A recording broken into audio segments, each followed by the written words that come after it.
नमस्कार, जय हिंद, वंदे मातरम। दोस्तों सभी का स्वागत है आपका अपना ही यूट्यूब चैनल एजुकेशन ऑन में। और अभी तक आप हमारे चैनल में नए हैं और अभी तक सब्सक्राइब नहीं किए तो चैनल को सब्सक्राइब कर लीजिए और नोटिफिकेशन बेल को ज़रूर ऑन कर लीजिए ताकि आपको हमारे वीडियो की जानकारी नोटिफिकेशन मिलते रहे। और फ्रेंड, आज हम इस वीडियो में जानेंगे हिंदी पेडागोजी के ऐसे 10 महत्वपूर्ण प्रश्न के बारे में जो हर साल शिक्षण एग्ज़ाम में पूछे जाते हैं।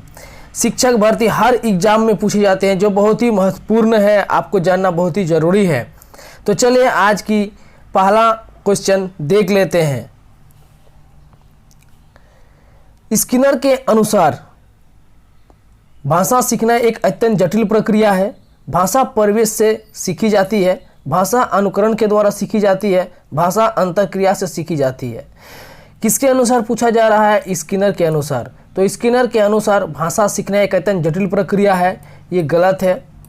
जटिल नहीं है, भाषा परिवेश से सीखी जाती है। परिवेश से तो सीखी जाती है लेकिन स्किनर के अनुसार पूछा जा रहा है तो ये अभी नहीं होगा।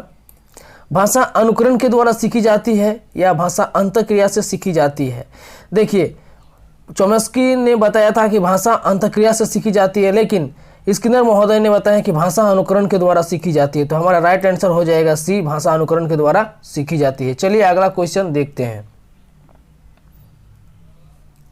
अगला क्वेश्चन आपके मोबाइल पे, लैपटॉप पे, पीसी पे ये रहा। वाणी डैश होती है और लिखित भाषा की तुलना में काफ़ी तेजी से बदलती रहती है। स्थायी होती है, गौण होती है, स्थिर होती है या अस्थायी होती है। वाणी जो हम बोलते हैं डैश होती है और लिखित भाषा की तुलना में काफ़ी तेज़ी से बदलती रहती है। तो क्या हो जाएगा इसका सही आंसर? स्थिर होगा। वाणी स्थिर होती है और लिखित भाषा की तुलना में काफ़ी तेज़ी से बदलती रहती है। चलिए अगला क्वेश्चन देखते हैं।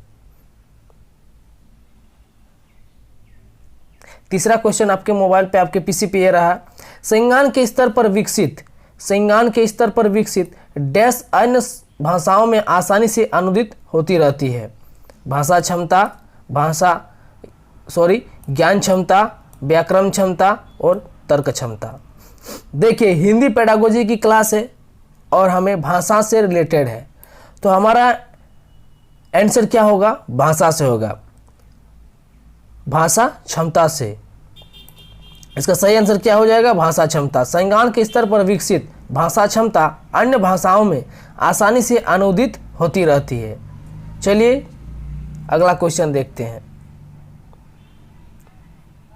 अगला क्वेश्चन ये रहा। भाषा शिक्षण को डैश संदर्भ में रखकर देखने की आवश्यकता होती है। किसके संदर्भ में रखकर देखने की आवश्यकता होती है? आर्थिक, सांस्कृतिक, नैतिक या बहुभाषिक। जैसे कि आपको पता है कि विद्यालय में विभिन्न बहुभाषी क्षेत्र से बच्चे आते हैं, तो उसको हम लोग संसाधन के रूप में मानते हैं।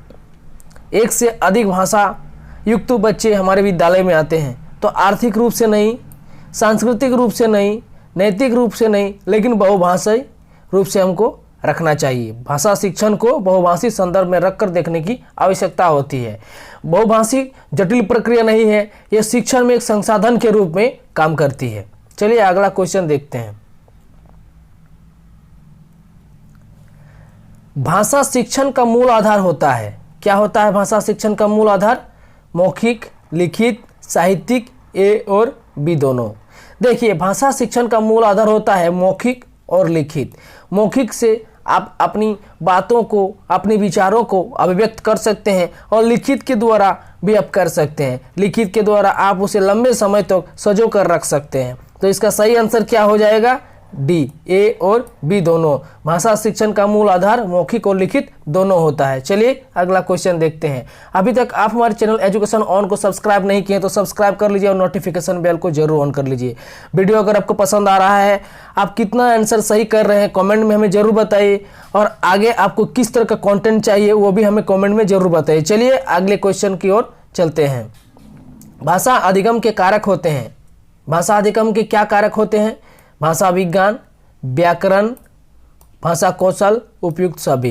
देखिए, भाषा अधिगम, लैंग्वेज पढ़ने के लिए हमें भाषा विज्ञान की भी ज़रूरत पड़ती है, व्याकरण की भी ज़रूरत पड़ती है और भाषा कौशल का भी जरूरत पड़ता है। तो इसका सही आंसर हो जाएगा डी, उपयुक्त सभी, क्योंकि भाषा अधिगम के ये तीनों कारक होते हैं, भाषा विज्ञान, व्याकरण, भाषा कौशल। चलिए अगले क्वेश्चन की ओर।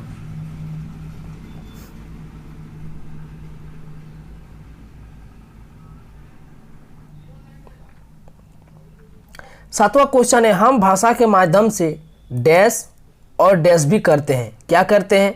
हम भाषा के माध्यम से चिंतन और विचरण करते हैं, सोचते और महसूस करते हैं, सोचते और विचार करते हैं, अनुभव और महसूस करते हैं।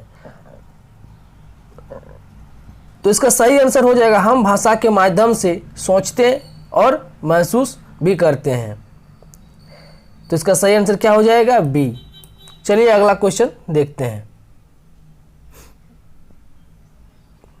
अगला क्वेश्चन ये रहा, हिंदी भाषा सीखने सिखाने का दायरा इतना बड़ा होना चाहिए कि डैश से उसका नाता ना टूटे।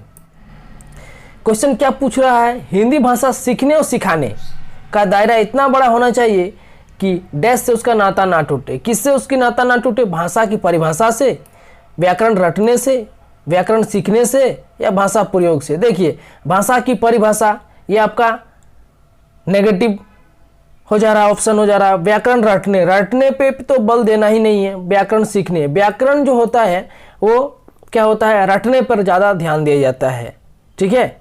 लेकिन हिंदी भाषा सीखने और सिखाने का दायरा इतना बड़ा होना चाहिए कि भाषा प्रयोग से उसका नाता ना टूटे। तो इसका सही आंसर हो जाएगा डी, भाषा प्रयोग। अगला क्वेश्चन ये रहा, प्राथमिक स्तर पर भाषा सीखने सिखाने में बाल साहित्य मदद करता है, क्योंकि देखिए प्रश्न हमें पूछ रहा है प्राथमिक स्तर पर भाषा सीखने और सिखाने, छोटे बच्चों में भाषा सिखा रहे हैं, तो बाल साहित्य कितना मदद करता है और कैसे मदद करता है। वो भाषा में रंगतें प्रस्तुत करता है, वो बच्चों के लिए होता है, वो सरल होता है, वो रंगीन चित्र वाला होता है। देखिए बाल साहित्य जो होता है वो कैसा होता है? बच्चों के लिए वो रंगीन चित्र वाला होता तो है, लेकिन ये हमारा सही सटीक आंसर नहीं बैठता है। वो सरल होता है, सरल भी होता है और सुगम भी होता है, लेकिन यहाँ पे ये उतना सटीक नहीं जान पड़ता है। वो बच्चों के लिए होता है, बच्चों के लिए तो होता है, बड़ों के लिए भी हो सकता है, लेकिन वो भाषा की रंगतें प्रस्तुत करता है। ये हो जाएगा आपका सही आंसर।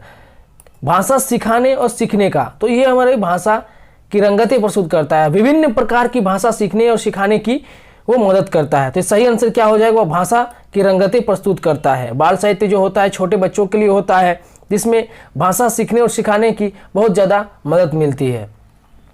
चलिए अगला और हमारे लास्ट क्वेश्चन देख लेते हैं। किसने माना कि सभी मानव भाषाओं में कुछ व्याकरणिक नियम होते हैं? बहुत ही वीवीआई क्वेश्चन है, आप इसको नोट डाउन जरूर कर लीजिए। बहुत ही ज़्यादा वीवीआई है। हर एग्ज़ाम में पूछे जाने वाले ये 10 क्वेश्चन आपने कितने बनाए कमेंट में हमें बताइए। और अभी तक आप हमारे चैनल एजुकेशन ऑन को सब्सक्राइब नहीं किए तो सब्सक्राइब कर लीजिए और नोटिफिकेशन बेल को जरूर ऑन कर लीजिए। और आगे आपको किस तरह का कंटेंट चाहिए हमें कमेंट में जरूर बताइए। किसने माना कि सभी मानव भाषाओं में कुछ व्याकरणिक नियम होते हैं? स्किनर, पवलव, ब्रूनर या चॉम्स्की। देखिए मानव भाषाओं में कुछ ना कुछ व्याकरणिक नियम होते हैं। हम जो कुछ बोलते हैं उसमें कुछ ना कुछ नियमबद्ध बोलते हैं। ये किसने बोला? तो इसका सही आंसर हो जाएगा चॉम्स्की महोदय ने। Thanks for watching this video. Like कीजिए, शेयर कीजिए, सब्सक्राइब कीजिए और नोटिफिकेशन बेल को जरूर ऑन कर लीजिए। तब तक के लिए जय हिंद, वंदे मातरम। फिर से मिलते हैं नेक्स्ट वीडियो में। वीडियो को लाइक कीजिए, शेयर कीजिए और दोस्तों तक अपने वीडियो को जरूर पहुंचाएं ताकि सभी को निःशुल्क लाभ मिल सके। तो चलिए फिर से मिलते हैं नेक्स्ट वीडियो पे।